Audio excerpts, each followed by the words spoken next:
অর্থ আইন ২০২৬ অনুযায়ী ব্যবসা প্রতিষ্ঠানের নামে ব্যাংক হিসাব, এসটিডি হিসাব, ঋণ এবং mobile financial services merchant account পরিচালনায় বিজনেস আইডেন্টিফিকেশন নাম্বার বা বিআইএন বাধ্যতামূলক করার বিধান বাস্তবায়নে প্রয়োজনীয় নির্দেশনা জারির অনুরোধ জানিয়ে বাংলাদেশ ব্যাংককে চিঠি পাঠিয়েছে এনবিআর।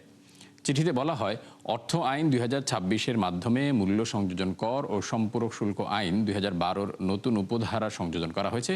ফলে কোনো ব্যবসা প্রতিষ্ঠান, ব্যাংক, নন ব্যাংক আর্থিক প্রতিষ্ঠান বা অন্য কোনো আর্থিক প্রতিষ্ঠানে চলতি হিসাব কিংবা এসটিডি হিসাব খুলতে ও পরিচালনা করতে চাইলে বিআইএন অথবা তালিকাভুক্তির প্রমাণপত্র দাখিল বাধ্যতামূলক হবে।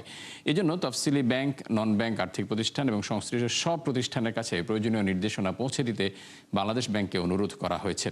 আরও বলা হয়, ট্রেড লাইসেন্স নবায়ন, বিদ্যুৎ ও গ্যাস সংযোগ গ্রহণ, বাণিজ্য সংগঠনের সদস্যপদ গ্রহণ ও প্রতিষ্ঠানের নামে মোটরযান নিবন্ধনের ক্ষেত্রেও বিআইএন প্রযোজ্য হবে।